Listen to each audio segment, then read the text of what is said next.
What's up, guys? Welcome back to another F1 video. Today we're going to be installing what should have been my very first mod on this truck. Honestly, anyone with a F150 or a Mustang equipped with a 5.0 should definitely consider picking one of these up, especially if you plan on keeping it long term. Let's go ahead and pop the hood and try to quickly go over the reasons why it is such a good idea to install this modification. So this is a 4th gen Coyote, but even if you have a 1st, 2nd, or 3rd gen, you're going to reap the same benefit as we are here. So if we check out our intake, obviously ours is not stock. We installed this S&B cold air in the last video. I'm still loving it. It rips. It sounds great. MPGs are up. I'll have a link to that video in the description if you're interested. But we all know, stock or not, air is pulled in through here and into our manifold, and then the combustion process begins, right? That's where we get our power created from.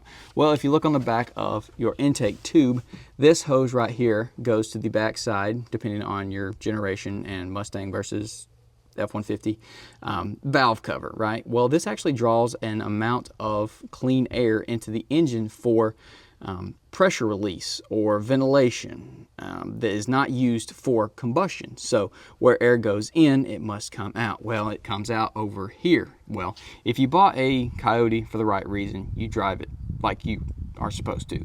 Enjoy the vehicle. Freaking put your foot to the floor and let it scream. That's what Coyotes love. But the downside to that is with this system, there's pressure involved, especially if you're aftermarket or boosted.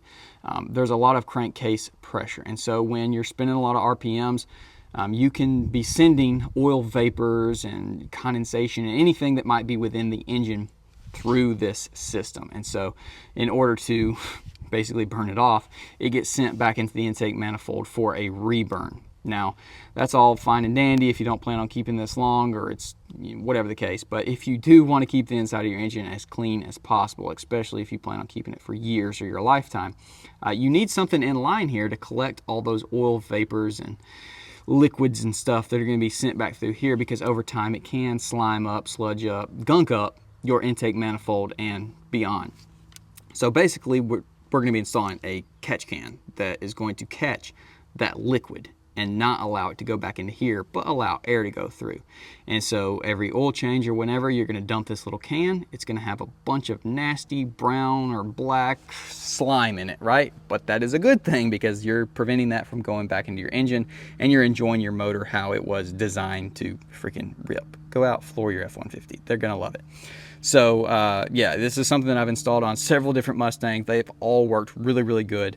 And the one that I got for today, I actually think is the nicest one that I've ever installed. It looks really, really premium. So let's go ahead, pop this guy off, get that one on. All right, so removal honestly couldn't get much simpler. On the back side over here, there's gonna be a little tab.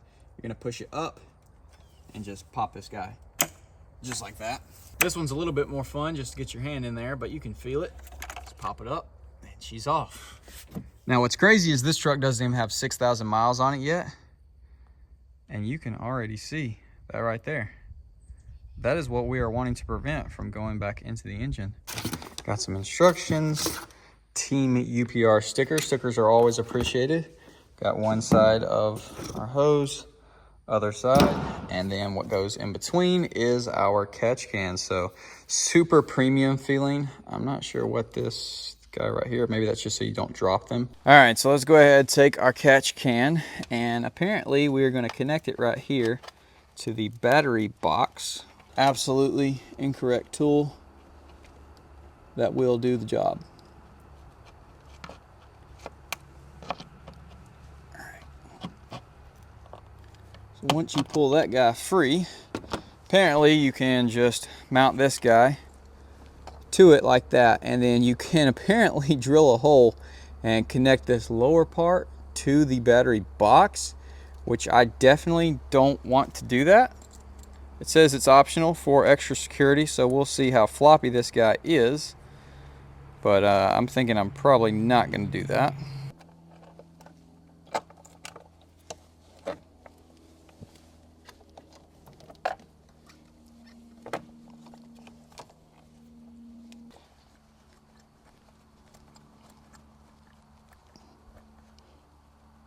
Boom. Oh yeah, that's freaking rock solid now. We definitely don't need to do the other screw into the box. We should be totally good. All right, let's see. How should these line up? It's got to go straight out, so it can't really That would be interesting for it to be that, wouldn't it? This guy is going to go down like that. And this guy is going to connect right here. So that would make sense. That's nice and clean. And then this guy going the correct way, which is this. Locked on there. And then locked on there. Well, now instead of having this little factory hose sending all those oil vapors back into the intake manifold, we now have our UPR catch can installed. So the smaller 90-degree hose goes onto the valve cover, circles back underneath into the catch can itself, and then obviously the longer one goes, the little angle here, twisted a little bit, pops down right there into the manifold itself. Fit and finish, pretty freaking good. I guess that's about as good of a mount as you could do without, you know, having its own dedicated one, just using a hole that Ford already provided. So that worked fine. I did not use this guy. I don't think it's needed. That thing is super secure unless you're, I don't know why you'd need it. Honestly, this is not going anywhere. It's either way, you just need to run one. If you got a 5.0, don't care what year, what generation, F-150, Mustang, you need one of these on the passenger side. Don't worry about the driver.